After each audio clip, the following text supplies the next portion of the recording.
Ok, salut les amis, j'espère que vous allez bien et on se retrouve aujourd'hui dans cette vidéo pour parler de pourquoi est-ce que j'ai décidé de shorter des small cap US et qu'est-ce que le short selling et pourquoi je me focalise sur ça. Et pour ça, on va d'abord voir deux principes très simples. On va d'abord voir, on va répéter qu'est-ce que le short selling rapidement pour ceux qui ne sont pas au courant et on va également parler de la notion du trend qui est très très importante à comprendre. Alors, premièrement, ici j'ai pris l'action Tesla pour que tout le monde comprenne, puisque tout le monde connaît cette action. Et puis, je vais rapidement définir ce qu'est le short selling. Ok, donc en trading, on a deux options. Soit vous allez parier à la hausse d'une action, soit vous allez parier à la baisse d'une action. Ok, donc quand on parie à la hausse, on achète, on va en anglais on long, L-O-N-G. Et quand vous pariez à la baisse d'une action, vous allez shorter cette action. Ok, donc vous pouvez pratiquement shorter toutes les big caps type Tesla, etc., avec n'importe quel courtier, de n'importe quelle manière, parce que c'est très très facile de shorter les grosses capitalisations. Et par contre, pour les small capitalisations, il va falloir avoir des brokers un peu plus spécialisés qui vous permettent de shorter les small caps. Ok, on en reviendra à ça plus tard.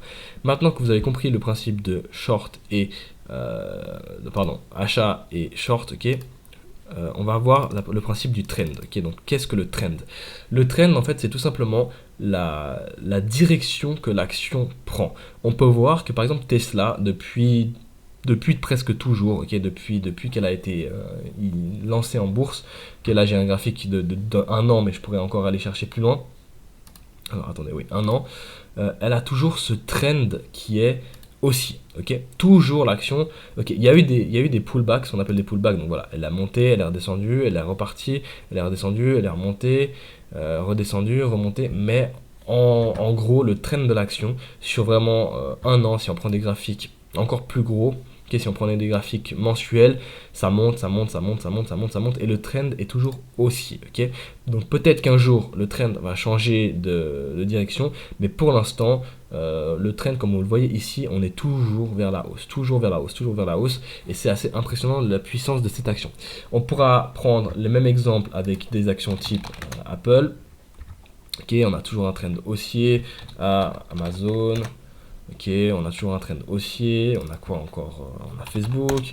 On a toujours un trend haussier. Donc voilà, je pourrais prendre des exemples divers et variés. Mais voilà, pour simplifier la chose, je vais rester sur Tesla. Et puis donc, vous voyez ici que si vous voulez trader cette action, il sera logiquement plus simple de l'acheter que de la shorter, étant donné que vous avez très peu de temps vraiment où vous allez pouvoir profiter d'un short. Okay, vous avez des pullbacks tels que ici, tels que ici,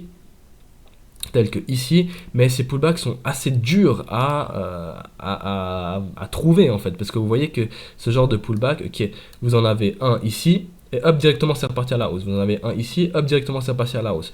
Et on en a finalement un gros ici, où, allez, pendant 2 jours, 3 jours, pendant 3 jours, on arrive à avoir un trend descendant, puis ensuite on a de nouveau un rebond, puis ensuite ça repart encore à la baisse, mais c'est vraiment, voilà, ça se passe sur une semaine, et puis voilà, le reste de la semaine, hop, ça remonte, et on voit en général que le trend, même si, vas-y, ici même, il y a eu, hop, un déclin de 30%, on reprend vite, et hop, on repart à la hausse, et ici on fait de nouveau un triangle ascendant, et hop, le breakout qui se passe et ça remonte encore à la hausse. Donc si vous voulez trader les big caps, je vous conseille fortement, premièrement, de vous focaliser sur l'achat de ces actions. C'est beaucoup plus simple de trader Tesla à l'achat que au short, puisque vous allez contre le trend. Si vous shortez ce type d'action, vous allez contre le trend. Ok, donc maintenant que ça c'est dit, je vais vous exposer la raison pour laquelle je short les small cap US. Okay, donc pour ça, je vais aller chercher différentes small caps que j'ai pu trader. Ici, voilà, on en a plein. Hop, allez, ARTL. Alors, 2 petites secondes parce que il va falloir juste que je désactive un indicateur ici même. Hop, voilà, ARTL.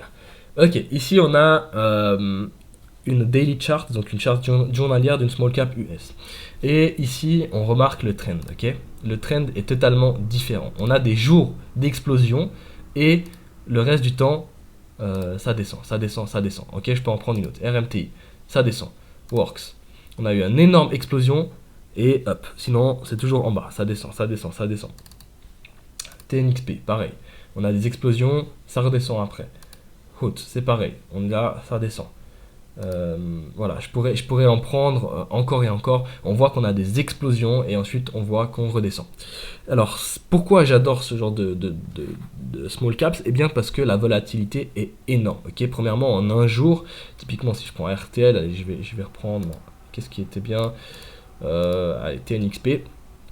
On voit que en quelques jours, on peut passer de 50 centimes à 2 dollars. Donc on en fait des plus 300%, ou même dans les plus petites journées, hop, ici on prend 20% en un jour, ou en quelques jours on prend 37 ou 42% ici. Donc vous voyez que pour les petits comptes, c'est génial parce que vous n'avez pas besoin de mettre beaucoup d'argent et puis la volatilité est extrême. Alors ça peut être dangereux, bien sûr, si vous ne savez pas ce que vous faites, ça peut être très très dangereux.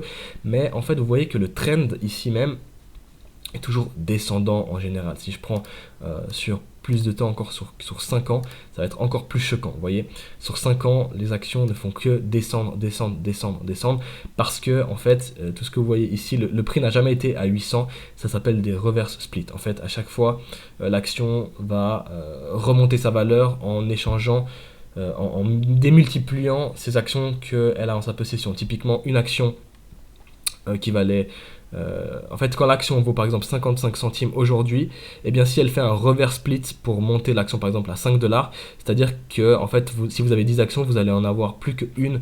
Et au lieu d'avoir 10 actions à 55 centimes, vous allez avoir une action à 5 dollars. Et en gros, c'est ce que l'action ici même a fait pendant plusieurs années. Et quand vous voyez ce type de graphique, vous savez déjà à quel type d'action vous avez à faire. Si je prends RMTI ici, c'est pareil. ARTL, c'est pareil. Donc sur 5 ans, vous voyez vraiment la face de l'action. Ok. Et en fait, ce type d'action, vous voyez qu'elles sont toujours attirées vers le bas, et c'est pour ça que vous avez l'avantage dans les small caps à shorter. Dans les big caps, vous avez l'avantage à acheter puisque le trend va toujours vers le haut, et dans les small caps, vous avez l'avantage à shorter. Maintenant, il faut savoir qu'en shortant, vous pouvez aussi vous faire avoir si vous ne savez pas avoir un bon risk management, et surtout si vous mettez trop de positions sur vos si vous mettez trop de taille sur vos positions, pardon, parce que on va prendre ici le graphique journalier. Maintenant, on voit typiquement que ARTL ce jour-ci a pris là en quelques temps, a pris en une soirée, a pris 60%. Ok, donc ça c'est typiquement une action que je pourrais trader. Hop, l'action prend 50-60% durant le pré-market et ensuite elle se casse la gueule le jour même. Donc vous voyez la volatilité que vous avez en un jour, c'est juste incroyable. Et bien cette action, vous pouvez la shorter ici, vous pouvez la shorter après qu'elle ait cassé, donc dans une confirmation vous pouvez shorter les bounce ici, ici, ici. Donc vous voyez que vous avez plusieurs opportunités dans la journée, vous laissez l'action se casser la gueule premièrement, et ensuite vous reshortez les bounce, vous pouvez prendre comme risque ici même, mais en gros vous voyez que l'action est toujours attirée vers le bas. Et c'est pour ça que vous avez l'avantage dans les small caps à shorter et que c'est beaucoup plus compliqué d'acheter des small caps et de faire du profit en achetant des small caps. Ok, c'est beaucoup plus compliqué et si vous le faites, ça doit être vraiment sur des scalps comme ici. Vous voyez que vous avez hop, quelques spikes durant la journée et c'est tout. Après, l'action se retourne. Donc c'est vraiment compliqué d'acheter et de maintenir des positions dans les small caps. Par contre, c'est beaucoup plus facile de shorter puisque pratiquement 99% des small caps, lors d'un spike, donc lors d'une poussée comme celle-ci, eh bien, elles retournent de là où elles viennent en quelques jours. Okay, même si la poussée est énorme, type Works, okay, ici on a une poussée de 1, 2, 3, 4, 5 jours, mais au final on remarque que la semaine d'après c'est de retour au même niveau que lors de la première poussée. Donc elles ont toujours une attraction vers le bas. Et occasionnellement, vous allez avoir 1% des small caps qui vraiment vont se transformer en runner et qui vont changer de trend, mais c'est très très rare, c'est très très rare. La majorité des small caps sont juste des actions totalement de merde, honnêtement, qui ne valent rien. Et pourquoi est-ce que ces spikes existent? C'est parce que, eh bien, tout simplement, l'action, les propriétaires de l'action, okay, donc les institutions ou les insiders ont des actions tout simplement à vendre. Okay, donc quand vous êtes propriétaire, quand vous êtes CEO, quand vous êtes institutionneur, quand vous êtes une entreprise qui a investi dans l'action, eh bien vous avez peut-être des millions d'actions à vouloir vendre, ok. Donc eux, en fait, ce qu'ils font, c'est que ce genre de mouvement est totalement artificiel, ok. Il est fait exprès, il est créé, c'est de la manipulation. Et puis, en fait, le but de ce genre de mouvement, c'est d'attirer des acheteurs pour leur faire croire que ça ira encore plus haut. Mais, eh bien non, en fait, dans les small caps, quand un mouvement comme ça se crée, tôt ou tard, vous avez les institutions, les insiders, etc., qui sont là en train de dumper toutes les actions qu'ils ont accumulées durant toutes ces années.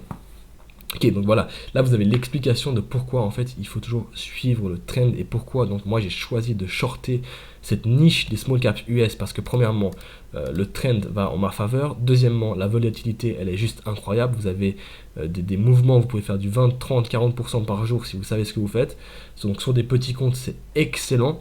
Okay, parce que voilà, faire 10% par an quand vous avez un capital de 10 000 euros, vous n'allez pas aller bien loin. Ok, donc si vous faites vraiment, si vous investissez sur des indices, si vous investissez dans des trucs entre guillemets safe, vous allez faire du maximum 10% par an. Simplement que moi 10% par an, ça ne m'intéresse pas. Ok, donc vraiment, genre il faut que vous ayez des millions pour que ce soit intéressant. Mais non, dans les small caps, vous pouvez avec des petits comptes de 10, 20, 30 000 euros faire du 10 ou 15% par jour si vous êtes bon. Voilà, donc c'est pour ça que j'ai choisi cette niche. Et ce qu'il faut faire très attention, par contre, j'aimerais vous rendre attentif sur ça si vous décidez vous-même de shorter les actions des small caps, pardon, c'est que certaines small caps type SPI, SPY, peuvent totalement devenir ridicules parfois. Donc c'est vraiment ridicule. Vous voyez qu'ici on a un mouvement c'est un mouvement qui arrive très très rarement, mais quand vous avez ce genre de mouvement, c'est là où le risk management doit être super important. Donc cette année, on a eu SPI. Vous voyez qu'il est passé de 1$ à 46$ 48$ en un jour. Et bien, je peux vous assurer que si vous shortiez à 5-6$ et que vous mainteniez votre position jusqu'à 48$, vous n'aviez plus de compte de trading puisque vous allez perdre 7 fois votre mise. Donc faites très très attention. Le risk management c'est très important. Si vous décidez de shorter une action, moi je vous conseille toujours d'attendre que vous ayez un premier signal, typiquement ici. On peut voir que ici, donc on a eu un premier signal où l'action s'est vraiment cassé la gueule, on a eu un rebond et on a eu hop la deuxième chute. Donc ici, ça peut être une bonne entrée, vous risquez un niveau supérieur ici, mais si l'action hop, elle dépasse ce niveau et qu'elle repart à la hausse, hop, vous devez couper votre position. Et le risk management, c'est vraiment la première chose qui va vous sauver la vie dans les small caps parce que parfois elles sont totalement irrationnelles et vous devez faire très très attention à ça. Parce que si vous êtes toujours dans l'espoir que 99% des small caps vont se recasser la gueule, ce qui est juste, ce qui est totalement juste, vous avez raison, mais il vous suffit de une action comme SPI. Donc je vais revenir le jour où elle est passée de 1 à je ne sais plus combien, à 48, et bien voilà, c'était ce jour-ci. Vous voyez que là, elle était à 1$, elle est passée à 46$ durant la journée. Vous voyez que si vous vous shortez ici, que vous maintenez votre position jusqu'à ici, vous avez plus de compte. Donc voilà, c'est toujours ça, c'est toujours important de vous rendre compte que parfois il y a des énormes outliners comme celui-ci, donc ça arrive très très rarement. Cette année, on en a eu deux. On a eu SPI et SPI pardon, et on avait aussi Codec. Même principe qui est passé de quelques dollars à 60. Voilà, donc c'était les deux outliners énormes de cette année et il faut vraiment être très très attentif à ce genre d'outliner. Donc c'est pour ça que moi j'insiste sur le risk management. Vous devez toujours avoir un risk management excellent si vous décidez de shorter les actions parce que vous pouvez carrément perdre plus que votre mise si vous laissez votre position aller contre vous et ça c'est inacceptable. Vous devez toujours avoir un bon risk management en tête. Maintenant, vous comprenez pourquoi moi j'ai décidé de me tourner vers le short plutôt que l'achat, et pourquoi j'ai décidé de me diriger aussi vers les small caps plutôt que les big caps. Voilà. Maintenant, si aujourd'hui je voulais acheter des actions, je ne me dirigerai pas forcément vers les small caps, puisque pour moi c'est aller contre le trend. Et si je suis quelqu'un qui vraiment veut acheter des actions et que je ne veux jamais aller short, je dirais plutôt voir les grosses actions. Les big caps type Roku, Tesla, etc. qui elles ont un trend beaucoup plus naturel vers le haut. Voilà, sur ce, cette vidéo est maintenant terminée. À vous de voir ce que vous voulez faire. Mais en tout cas, si vous avez un petit compte et que vous avez besoin de beaucoup de volatilité pour faire du profit, et bien les small caps sont l'endroit vraiment où vous avez l'opportunité de le faire. Voilà, donc ça c'est sûr et certain. Et j'ai déjà fait une vidéo sur les courtiers. Si vous ne savez pas quel courtier utiliser, vous pouvez aller la voir, elle est sur ma chaîne, où j'explique exactement quel courtier vous pouvez utiliser pour shorter les small caps. Sur ce, je vous souhaite une excellente fin de journée et je vous dis à la prochaine.